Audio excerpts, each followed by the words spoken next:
عالیہ ایک بہت ہی مغرور اور گھمنڈی قسم کی لڑکی تھی، لیکن جب اس کے باپ کا انتقال ہو گیا تو اس پر اس کا بڑا گہرا اثر پڑا۔ وہ ہمیشہ اپنے باغ میں تنے تنہا کھیلا کرتی تھی، محلے کی کسی لڑکی سے اس کا کوئی ربط ضبط نہیں تھا، حتیٰ کہ بغل کے گھر والی بدریہ سے بھی وہ بات چیت نہیں کرتی تھی۔ بدریہ کا قصور یہ تھا کہ وہ غریب گھر میں پیدا ہوئی تھی۔ ایک دن بدریہ دوڑتی ہوئی عالیہ کے باغ میں آئی اور کہنے لگی، عالیہ، میرے والد سخت بیمار ہیں، کسی لمحے ان کا دم نکل سکتا ہے، نامعلوم کیوں وہ اس عالم میں تم سے ملنا چاہتے ہیں، وہ تم سے کوئی اہم وصیت کرنا چاہتے ہیں۔ عالیہ نے وہیں اپنے پرانے مغرورانہ انداز میں کہا، تمہارے باپ کی طرح مفلس آدمی سے کیا کسی اہم بات کی توقع رکھی جا سکتی ہے؟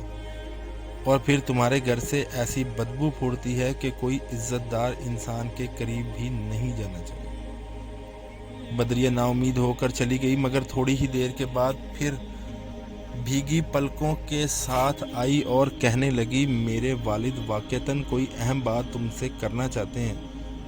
اصل میں تمہارے باپ نے اپنی موت سے تھوڑی دیر قبل کچھ سونا کہیں دفن کر دیا تھا، اور اس راز کی خبر میرے والد کے علاوہ کسی کو نہیں ہے۔ تمہارے باپ نے میرے والد سے کہا تھا کہ عالیہ جب تک بڑی نہ ہو جائے اس وقت تک اس سے یہ راز نہیں بتانا، لیکن چونکہ اب ان کے چل چلاؤ کا وقت آ گیا ہے تو وہ چاہتے ہیں کہ تم کو اس سے آگاہ کر دیں، برائے کرم جلدی کرو۔ بدریہ کی بات سن کر عالیہ دوڑ پڑی، مگر بہت دیر ہو چکی تھی اور وہ مفلس آدمی موت کی آغوش میں سو چکا تھا۔ عالیہ کو اپنی حرکت پر بہت غصہ آیا اور وہ خود کو کوس رہی تھی۔ اس کہانی سے ہمیں پتہ چلتا ہے کہ جس طرح عالیہ نے صرف سونا ہی کھویا نہیں، بلکہ اس نے اپنے غرور گھمنڈ کی پرانی عادت کی وجہ سے جنت پانے کا موقع بھی گنوا دیا۔